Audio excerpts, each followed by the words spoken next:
करते हैं हम लोग मैथ।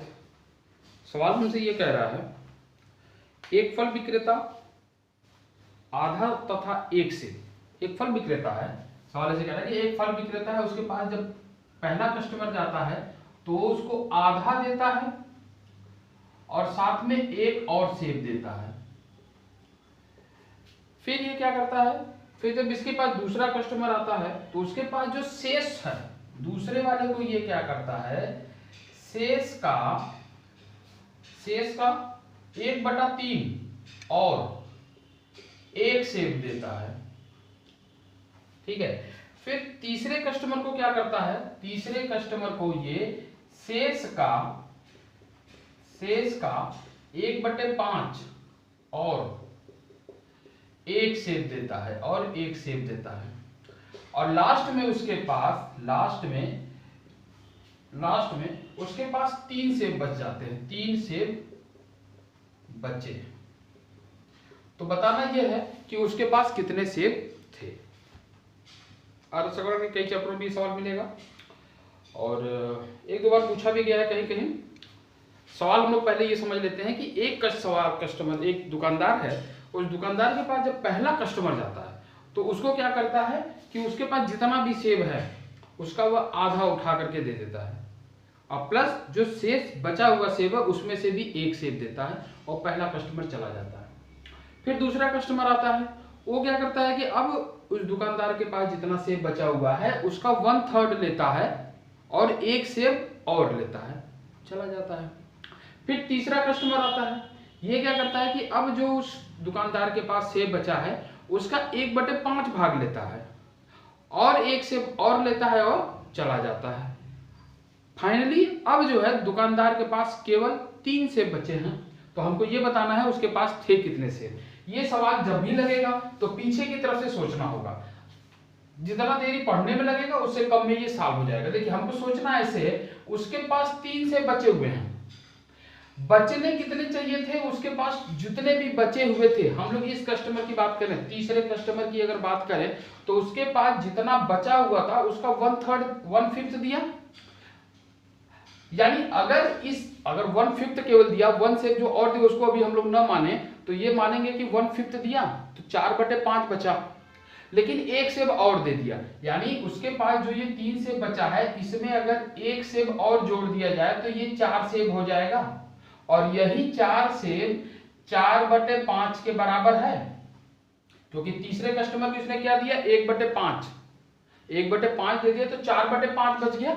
उसके बाद एक सेब और दे दिया तो बच गया 3 सेब, तो इसका मतलब अभी इसके पास 4 सेब होगा ना, यानी ये 4 सेब 4/5 के बराबर है। तो अगर 4 सेब 4/5 के बराबर है तो 1/5 कितने के बराबर होगा, तो 1/5 एक सेब होगा। यानी इसने जो है तीसरे कस्टमर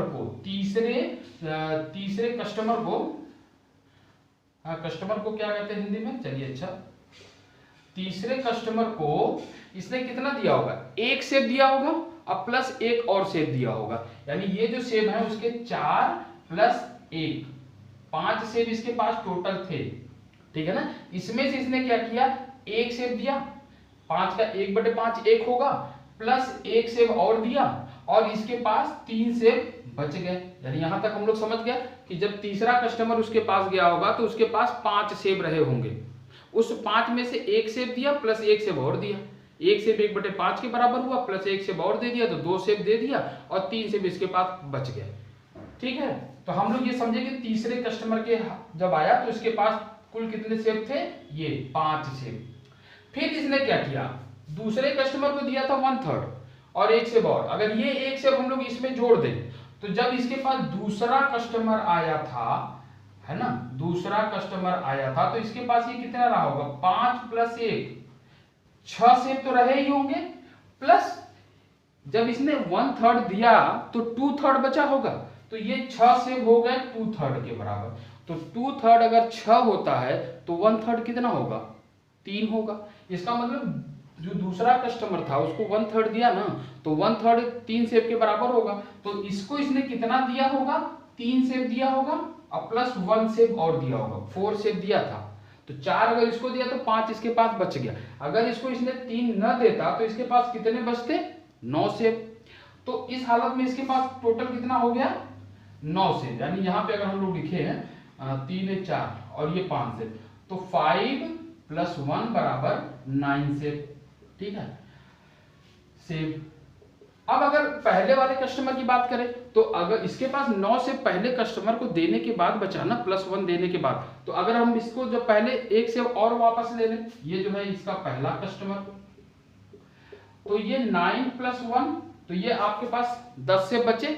10 सेब कब बचे? इसको आधा देने के बाद, यानी जितना इसके पास बच रहा है उतना ही इसको दिया होगा, तो 10 सेब इसको दिया होगा, तो 10 सेब इसको दिया इसने, अब प्लस ये 10 है ना, यानी 9 + 1 बराबर हो गया ये 20 सेब। तो इस कस्टमर के, इस दुकानदार के पास टोटल 20 सेब रहे होंगे। अगर हम लोग इसको यहाँ पे सीधे देखें तो देखिए ऐसे देखेंगे कि इसके पास 20 सेब थे, पहले कस्टमर को इसका आधा जो होगा ये 10 + 10 ही तो होगा, तो आधा कितना होगा 10 दिया प्लस 1 सेब और दिया, यानी 11 सेब इसने पहले कस्टमर को दिया, पहले वाले को। तो इसके पास कितने बच गए? 20 थे, 11 दे दिए तो 9 बचे शेष।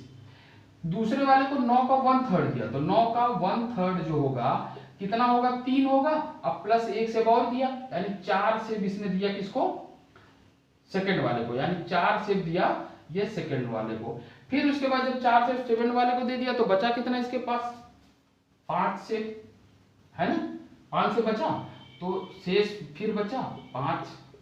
अब फिर 5 का 1/5 दिया इसने, तो 5 का 1/5 कितना होगा 1 होगा, अब प्लस 1 और दिया, यानी 2 सेब इसको दिया इसने, 2 सेब इसने दिया थर्ड वाले को, तो 5 सेब बचा था जिसमें से 2 सेब उसको दे दिया, तो 3 सेब इसके पास बच गया। ठीक है, तो इस सवाल को जब भी करेंगे तो हम लोग पीछे की तरफ से सोचेंगे और ये सवाल हो जाएगा। ठीक है, इस तरह से उसके पास 20 सेब थे। अगला सवाल हम लोग देखेंगे। अगला सवाल हमसे ये कह रहा है कि एक आदमी है, वह एक जगह जाता है और वहां उसको निशाना लगाना है।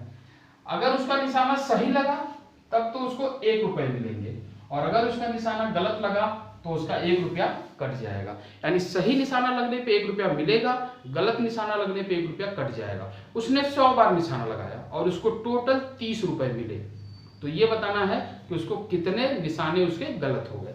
तो देखिए एकदम सीधा सा, हमको यहाँ ये सोचना होता है कि उसको नंबर रुपए मिलने कितने थे।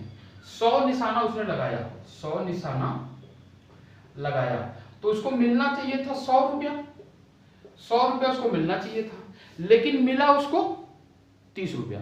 तो अभी हम लोग ये सोचेंगे कि एक गलत होने पे क्या होना था। एक निशाना